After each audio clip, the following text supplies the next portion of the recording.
আসসালামু আলাইকুম স্যার। ওয়ালাইকুম আসসালাম। আসসালামু আলাইকুম স্যার। আসসালামু আলাইকুম। ওয়ালাইকুম আসসালাম। আসসালামু আলাইকুম স্যার। ওয়ালাইকুম আসসালাম।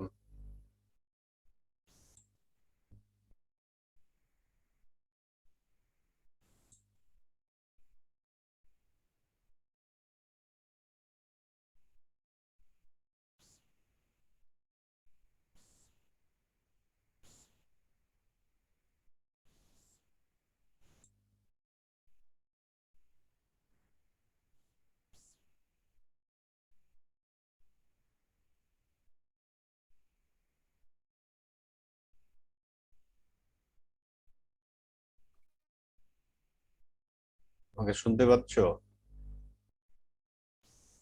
ভয়েস শোনা যাচ্ছে? ইয়েস স্যার, শোনা যায় স্যার, শোনা যায়।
তোমাদের এখন পর্যন্ত 15 জন উপস্থিত।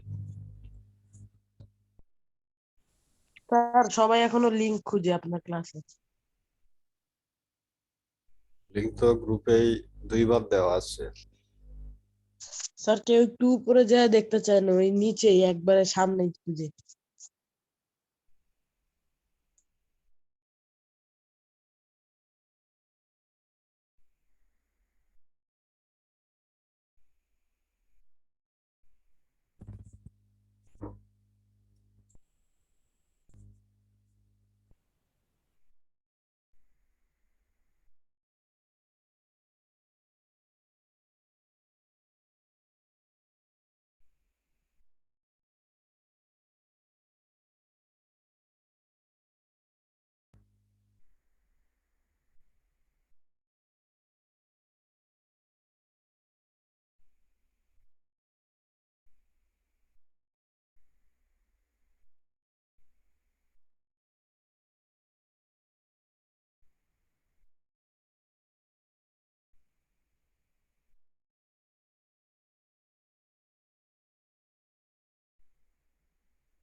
আচ্ছা, দেখো তাহলে তোমাদের 21 জন উপস্থিত এই পর্যন্ত।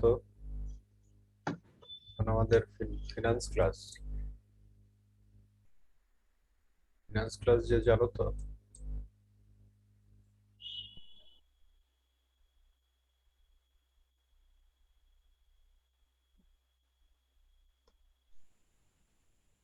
স্ক্রিনে কিছু দেখতে পাচ্ছ ভয়েস?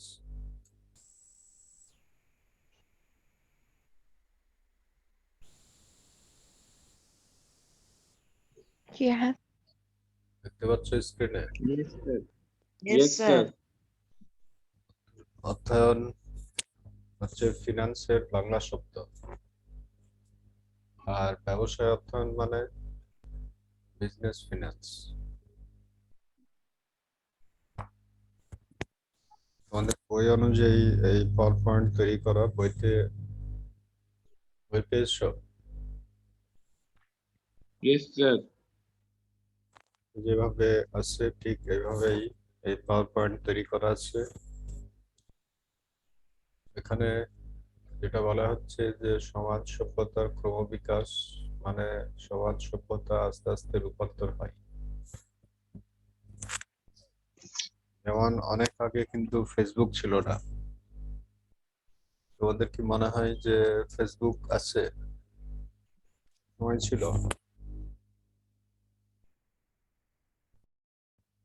অনেক আগে ছিল না এগুলো। এর ক্রমবিকাশ হয়েছে বিজ্ঞান ও প্রযুক্তিগত উন্নয়নে। ব্যবসা বাণিজ্যের কার্যপরিধিও বৃদ্ধি পেয়েছে। বিজ্ঞান এবং প্রযুক্তিগত উন্নয়নের ফলে ব্যবসার পরিধি বৃদ্ধি পায়।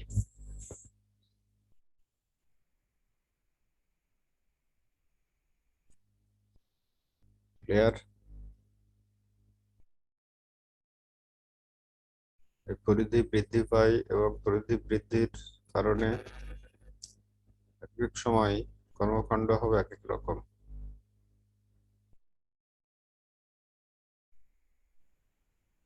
ক্লিয়ার?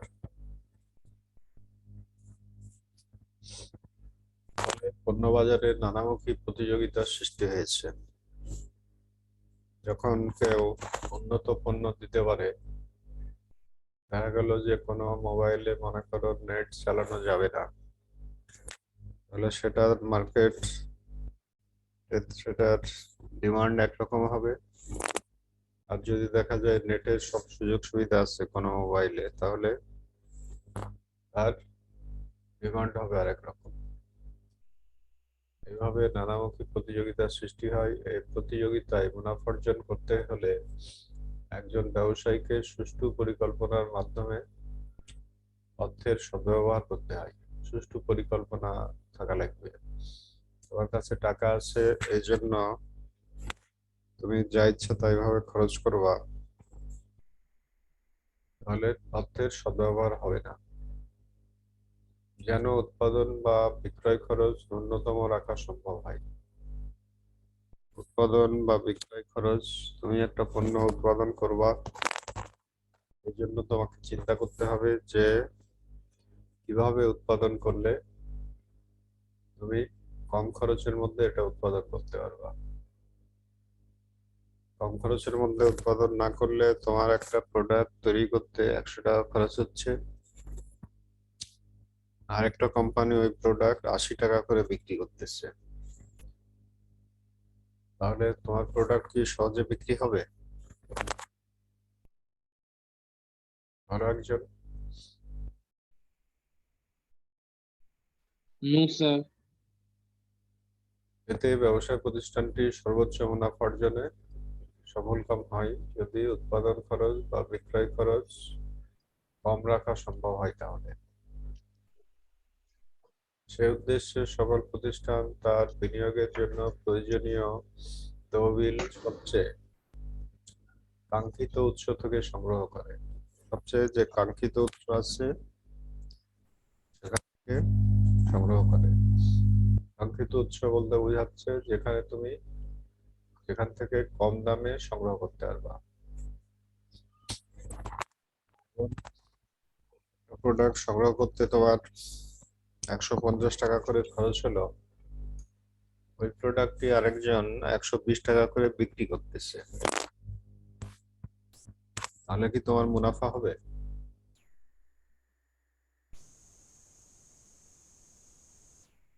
মুনাফা হবে তাহলে তোমার।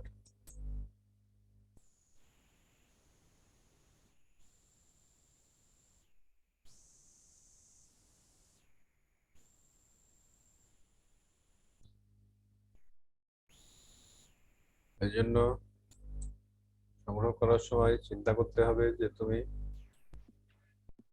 কোথা থেকে কম দামে সংগ্রহ করতে পারবা। এসব বিষয়ে তোমার চিন্তা করা রাখবে। তুমি তোমার পণ্য সংগ্রহ করতেই যদি অনেক দাম পড়ে যায়, তাহলে তোমার পণ্য কি সহজে বিক্রি হবে?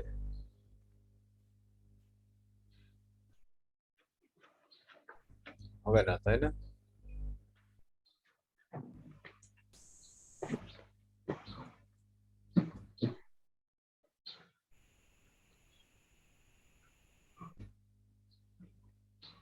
এবং পণ্য বাজারের বিভিন্ন তথ্য বিশ্লেষণের মাধ্যমে সর্বোত্তম উত্তম প্রকল্প করে তহবিল বিনিয়োগ করে।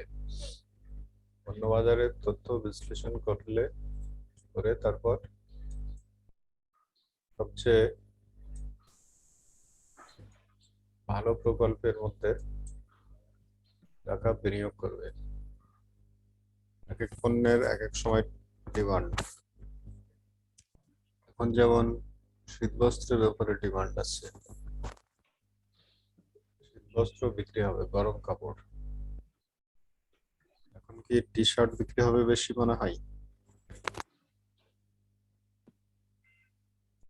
ফলে ব্যবসায় প্রতিষ্ঠানে অর্থের আগমন আর নির্গমন প্রবাহ সৃষ্টি হয়। আগমন মানে কর্মকাণ্ডের ফলে কিছু টাকা আসে, আর নির্গমন প্রবাহ মানে কিছু টাকা চলে যায়।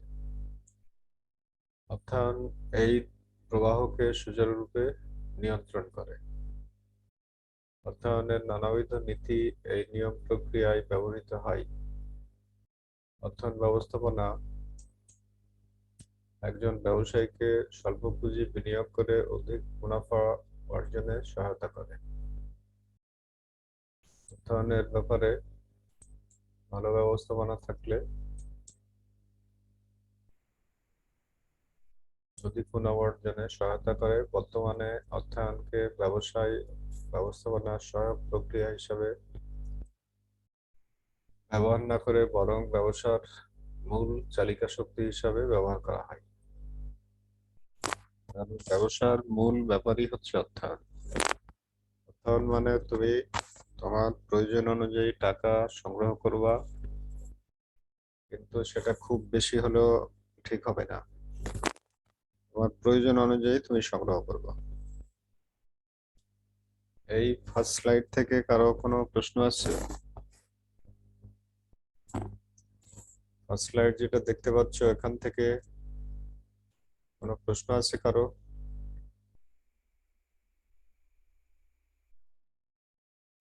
বয়েজ? না স্যার।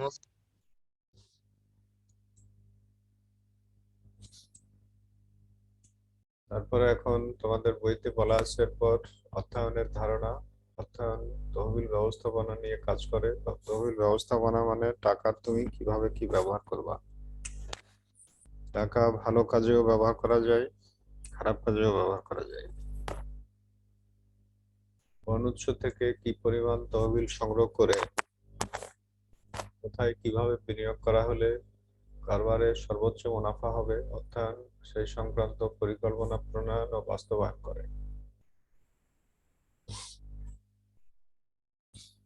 তুমি টাকা কোথা থেকে সংগ্রহ করবা?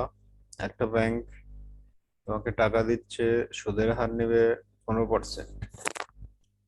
একটা বন্ধুর কাছ থেকে তুমি টাকা ধার নিতে পারো, সে সুদ নেবে 5%। তাহলে তোমার কোথা থেকে সংগ্রহ করা ভালো হবে?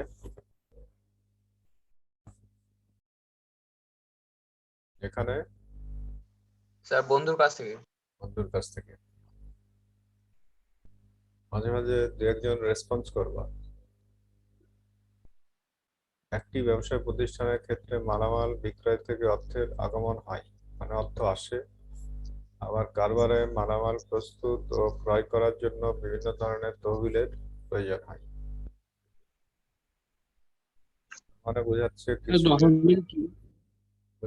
কিছু লেনদেন দিয়ে তোমার টাকা আসতে পারে, বিক্রয় থেকে যেমন অর্থের আগমন হয়, আর মালামাল প্রস্তুত ও ক্রয় করার জন্য বিভিন্ন ধরনের তহবিলেরও প্রয়োজন হয়, মানে টাকা চলে যায়। যেমন মেশিনপত্র ক্রয় করলে টাকা চলে যাবে, কাঁচামাল ক্রয় করলে টাকা যাবে, শ্রমিকদের মজুরি প্রদান করলে টাকা যাবে। এগুলো তহবিলের ব্যবহার। তহবিলের এই প্রয়োজন অনুযায়ী পরিকল্পনা মাফিক তহবিল সংগ্রহ করতে হয়। তহবিলের এই প্রয়োজন অনুযায়ী পরিকল্পনা মাফিক তহবিল সংগ্রহ করতে হবে, যেন উৎপাদন প্রক্রিয়া অব্যাহত থাকে। অর্থায়ন বলতে তহবিল সংগ্রহ ও ব্যবহার সংক্রান্ত এই প্রক্রিয়াকে বোঝায়। শুধু তহবিল সংগ্রহই না, ব্যবহার সংক্রান্ত প্রক্রিয়াকেও বোঝাবে। অর্থায়নের এই ধারণার উপরে স্যার এই চলে গেছে স্ক্রিনটা। চলে আসবে আবার। অর্থায়নের এই প্রাথমিক ধারণার উপরে কারো কিছু বলার থাকলে বলো। স্যার অর্থায়ন মূলত কি স্যার, এটা একটু বললে ভালো হয়। টাকা সংগ্রহ করা এবং টাকার সুষ্ঠু ব্যবহার করা। অর্থাৎ মানে টাকা তুমি সংগ্রহ করবা নির্দিষ্ট জায়গা থেকে এবং কম খরচের মধ্যে সংগ্রহ করবা। আবার তুমি টাকা ব্যবহারও করবা। ব্যবহার করবা কিভাবে? পরিকল্পনা অনুযায়ী। আমার প্ল্যান থাকা লাগবে যে টাকা তুমি কি জন্য কখন ব্যবহার করবা। দেখা গেল যখন কাঁচামালের মূল্য কম, তুমি ইচ্ছা করলে কাঁচামাল কিনে রাখতে পারো। কাঁচামাল মানে উৎপাদন প্রক্রিয়ায়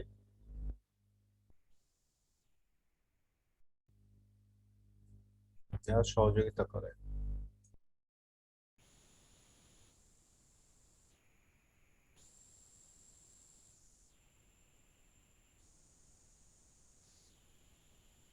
এরপরে অর্থায়নের শ্রেণীবিভাগ দেখতে পাচ্ছ।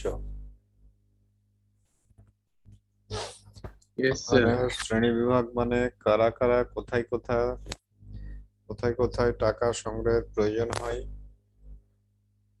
এবং তারা কিভাবে সংগ্রহ করবে। অর্থায়ন প্রক্রিয়া একটি ব্যবসায় প্রতিষ্ঠানের যেমন গুরুত্বপূর্ণ, তেমনি একটি অব্যবসায়ী প্রতিষ্ঠানের জন্য গুরুত্বপূর্ণ।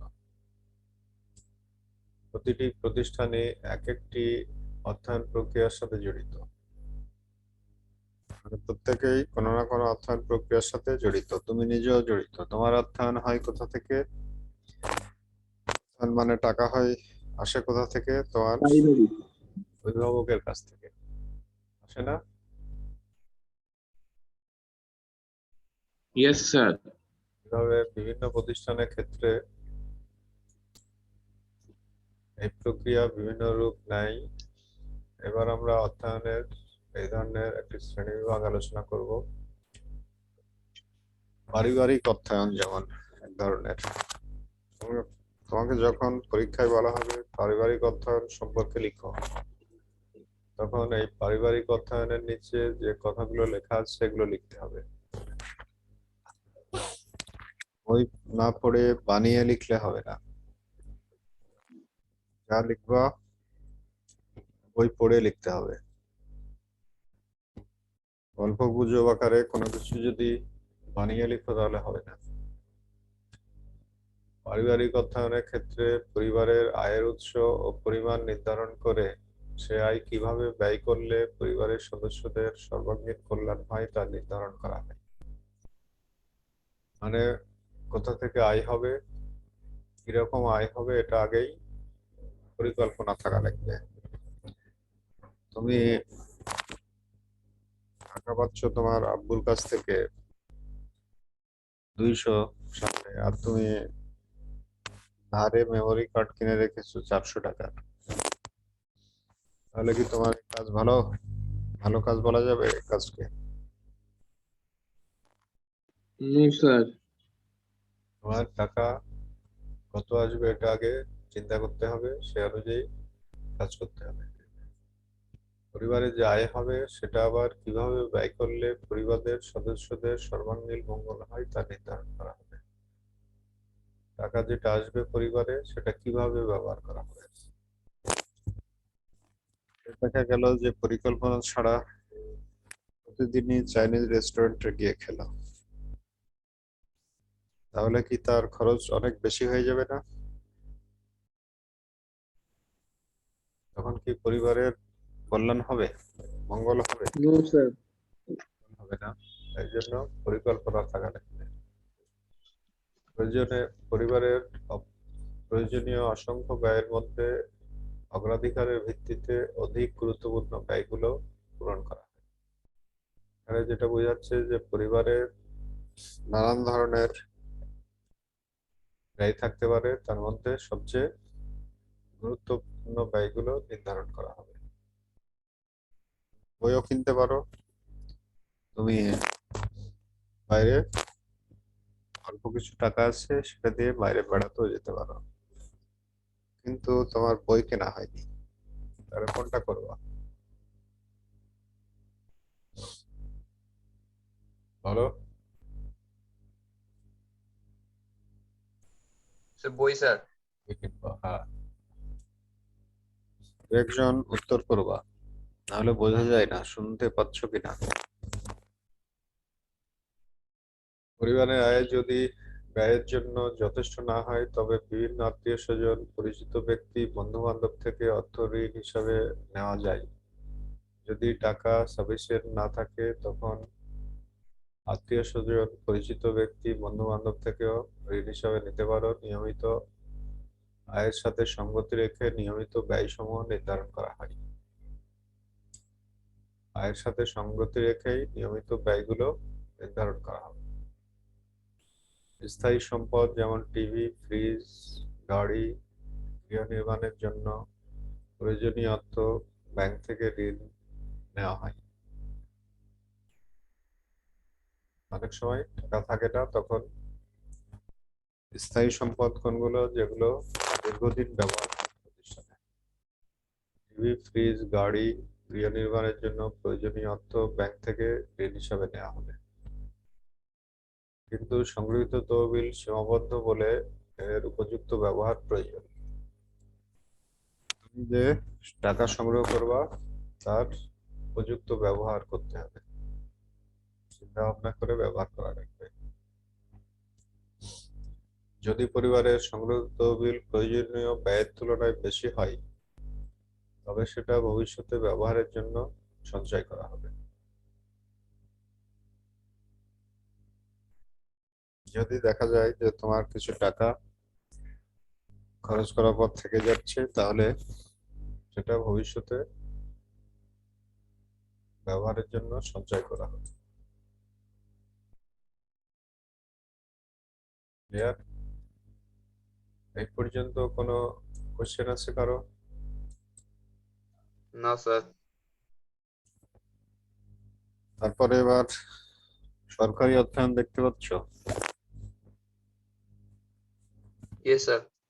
সরকারি অর্থায়ন পরিবারে যেমন টাকা পয়সা সংগ্রহ করতে হয়, তেমন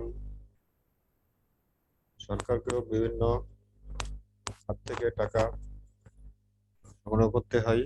সবসময় সরকারের হাতে টাকা থাকে না।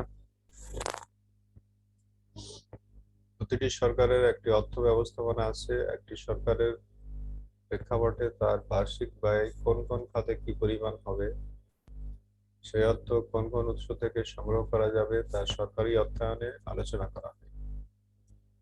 তার মানে তোমার সরকারেরও বার্ষিক ব্যয় কিরকম হবে এবং কোথা থেকে টাকা আসবে, তা সরকারি অর্থায়নের মধ্যে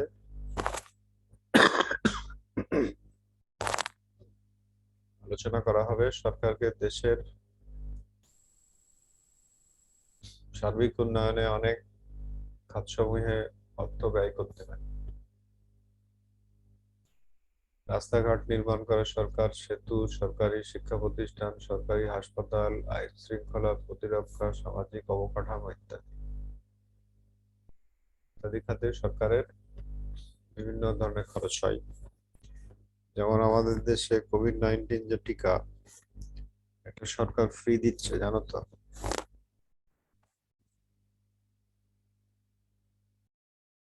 কিন্তু ইয়েস স্যার। অনেক দেশই ইয়েস স্যার। কিন্তু অনেক দেশই টিকার বিনিময়ে টাকা নিচ্ছে। অনেক দেশ এখনো দিতে পারেনি টিকা, অনেক অনুন্নত দেশ। এখানে সরকারের ব্যয় হচ্ছে না। এই ব্যয় নির্বাহের জন্য সরকারকে বিভিন্ন উৎস থেকে অর্থ সংগ্রহ করতে হয়, যেমন আয়কর, মূল্য সংযোজন কর, গিফট ট্যাক্স, আমদানি শুল্ক, রপ্তানি শুল্ক, সঞ্চয়পত্র, price bond, treasury bill. Gift tax হচ্ছে কেউ কাউকে গিফট দিল, তার বিনিময়ে সরকারকে একটা ট্যাক্স দিতে হয়, কারণ সরকারও তোমাকে নানান ধরনের সুবিধা দিচ্ছে। যেমন এখন এই যে অনলাইনে ক্লাস করতেছো, এসব সিস্টেম অনেক আগে ছিল না। অনেক আগে অনলাইন বলে কোনো ব্যাপারই ছিল না। যা ক্লাস হতো স্কুলে এসে হতো। আর এটা একটা সুবিধা হয়েছে না তোমাদের? Yes sir. এটা স্যার মূল্য সংশোধন কর কি? মূল্য সংযোজন কর হচ্ছে কিছু পণ্যের উপরে, ভোগ্য পণ্যের উপরে কিছু কর দিতে হয়। ভোগ্য পণ্য মানে তুমি যেগুলো ব্যবহার করো প্রতিনিয়ত, সেগুলোর উপর একটা কর দিতে হয়, ওটাই বলে মূল্য সংযোজন কর। যত পণ্য তুমি ব্যবহার করতেছো, বিভিন্ন বড় বড় শপিং মলে গেলে দেখবা যে একটা মূল্য সংযোজন কর আছে ওই প্রোডাক্টের উপরে।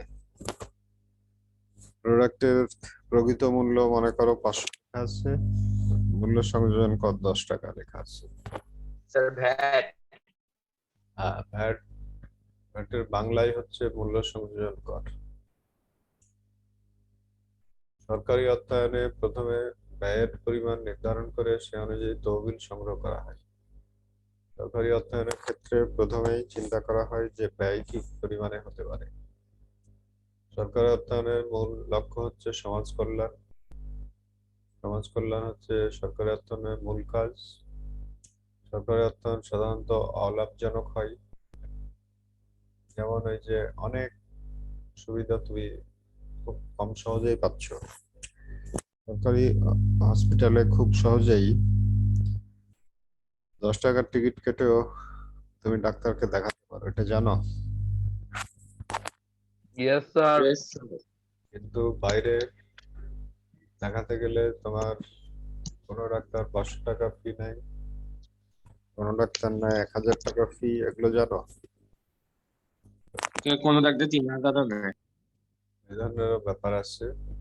স্যার যে যা পারে স্যার। সরকারি অর্থায়নের ব্যয় আয় অপেক্ষা বেশি হতে পারে।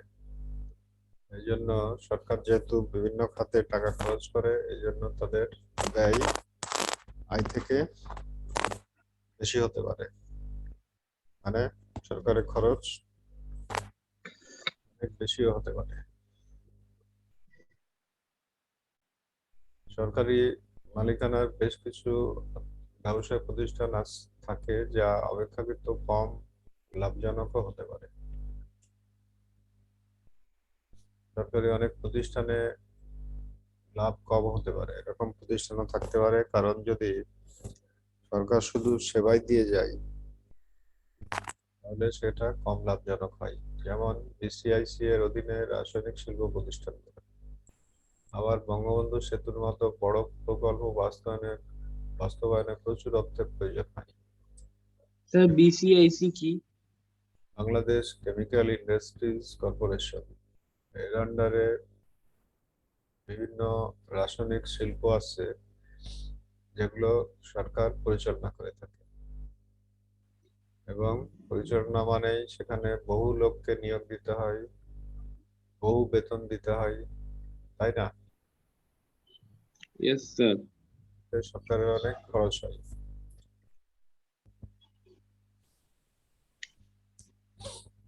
সরকারের বাজেট হতে সম্পূর্ণ অর্থের সংস্থান করতে হয়। অনেক সময় সরকারের সামাজিক ও রাষ্ট্রীয় নিরাপত্তাজনিত ব্যয়ের জন্য অর্থের সংকট হতে পারে। যেমন ধরো এখানে যে কোভিড-19 যে টিকা দেয়া হচ্ছে, এটা অনেক আগে কি অনুমান ছিল যে অনেক খরচ হতে পারে? No sir. এটা হঠাৎ সরকারের খরচ হচ্ছে এই খাতে অনেক। হঠাৎ স্যার। ফলে অনেক সময় সরকার বিভিন্ন উৎস থেকে বৈদেশিক ঋণ সংগ্রহ করতে পারে, যেমন এডিবি, এশিয়ান ডেভেলপমেন্ট ব্যাংক, বিশ্ব ব্যাংক। স্যার এডিবি কি আমাদের দেশে আছে নাকি? তো শাখা আছে, সরকার ইচ্ছে করলে ওদের কাছ থেকে ঋণ নিতে পারে।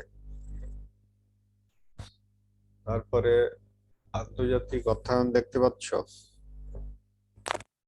Yes sir. এতক্ষণ যে আলোচনা করলাম এগুলো থেকে প্রথমে প্রশ্ন বলো তোমাদের, কোথাও কোনো প্রশ্ন যদি থাকে। স্যার ট্রেজারি বিল কি? ট্রেজারি বিল হচ্ছে এক ধরনের বিল যার মাধ্যমে সরকার পাবলিকের কাছ থেকে টাকা ঋণ নিতে পারে। তোমাকে একটা ট্রেজারি বিল দিল গভর্নমেন্ট, সেখানে টাকার পরিমাণ লেখা আছে,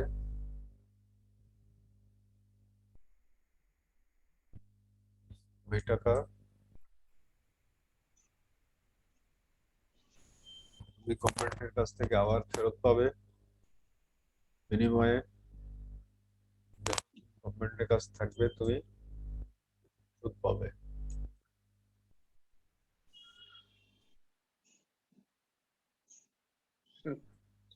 প্রাইস বন্ড? প্রাইস বন্ড হচ্ছে একটা বন্ড, সরকারি বন্ড, এটা কেনা যায়। এই টাকার পরিমাণ তুমি যত টাকার কিনবা বন্ড, এই টাকার পরিমাণ তোমার কখনোই কমবে না, কখনোই কমবে না। কিন্তু মাঝে মাঝে সরকার এই প্রাইস বন্ডের উপরে পুরস্কার দেয়, লটারির মাধ্যমে পুরস্কার দেয়, তুমি পুরস্কার পেতে পারো।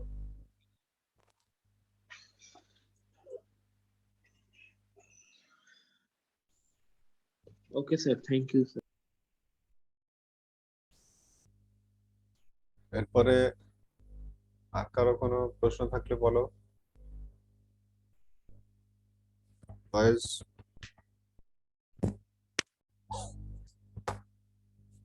কোনো কোশ্চেন নেই স্যার।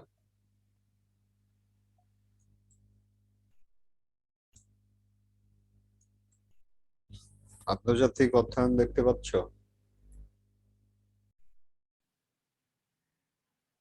আন্তর্জাতিক অর্থায়নে আমদানি ও রপ্তানির ইয়েস স্যার। হাতগুলো নিয়ে বিচার বিশ্লেষণ করা হয়, বাংলাদেশ প্রধানত আমদানি নির্ভর দেশ। প্রতি বছর বিপুল পরিমাণে খাদ্য সামগ্রী, কাঁচামাল, মেশিনারি, ঔষধ, পেট্রোলিয়াম ইত্যাদি বিভিন্ন দেশ থেকে আমদানি করা হয়। তোমাকে যখন জানতে চাওয়া হবে আমদানি পণ্য কোনগুলি, তখন বলতে হবে এগুলো: খাদ্য সামগ্রী, কাঁচামাল, মেশিনারি, ঔষধ, পেট্রোলিয়াম।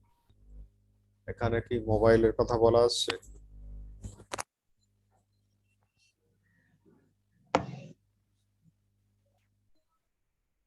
মোবাইলের কথা বলা আছে এখানে? No sir. কেউ না পড়ে মোবাইলও লিখে দিল, তখন হবে না। এখানে সুনির্দিষ্টভাবে যা লেখা আছে ওই অনুযায়ী উত্তর করতে হবে। অপরপক্ষে বাংলাদেশ থেকে পাট ও পাটজাত দ্রব্য, তৈরি পোশাক, কৃষিজাত দ্রব্য ইত্যাদি রপ্তানি করা হচ্ছে। রপ্তানি হতে আমদানি বেশি করতে হয় বলে প্রতি বছর বিরাট অঙ্কের বাণিজ্য ঘাটতি দেখা যায়। রপ্তানি থেকে আমদানি বেশি আমাদের, এই কারণে বাণিজ্য ঘাটতি দেখা যায়। ঘাটতি বলতে তুমি রপ্তানি করলা 100 কোটি টাকার, আমদানি করলা 150 কোটি টাকার, তাহলে এখানে ঘাটতির পরিমাণ কত হবে? স্যার 50 কোটি। 50 কোটি টাকা হবে ঘাটতির পরিমাণ। এই ঘাটতি পূরণে প্রবাসী বাংলাদেশিদের পাঠানো অর্থ বা রেমিটেন্স বিশেষ ভূমিকা রাখে। এই যে ঘাটতি যে 50 কোটি টাকা হলো, এই 50 কোটি টাকা পেমেন্ট করার জন্য দেশের বাইরে যারা থাকে তারা যে বাংলাদেশে টাকা পাঠায়, সেই টাকাটা ব্যবহার করা হয়। আন্তর্জাতিক অর্থায়নে আমদানি ও রপ্তানি খাতসমূহ নিয়ে আলোচনা করা হয়। আন্তর্জাতিক অর্থায়নের ক্ষেত্রে কি পরিমাণ টাকার আমদানি করা হবে, কি পরিমাণ টাকার রপ্তানি করা হবে, এগুলো নিয়ে আলোচনা করা হয়। এই সংক্রান্ত ঘাটতি কিভাবে ব্যবস্থাপনা করা যায় তাও আলোচনা করা হয়। এরপরে বলো, তোমাদের কোনো কোশ্চেন থাকলে বলো। আন্তর্জাতিক অর্থায়ন থেকে কোনো কোশ্চেন আছে কারো? No sir. তাহলে স্যার তাহলে আজকে প্রাথমিক ধারণা পেয়েছো। পরবর্তীতে এইভাবে আমাদের আলোচনা চলতে থাকবে, বই অনুযায়ী পড়বা। বইতে লেখা নাই এমন কোনো কথা পরীক্ষার সময় বানিয়ে লিখলে হবে না। যা আছে বইতে, যা আছে ওই অনুযায়ী লিখতে হবে। ক্লিয়ার? Yes sir.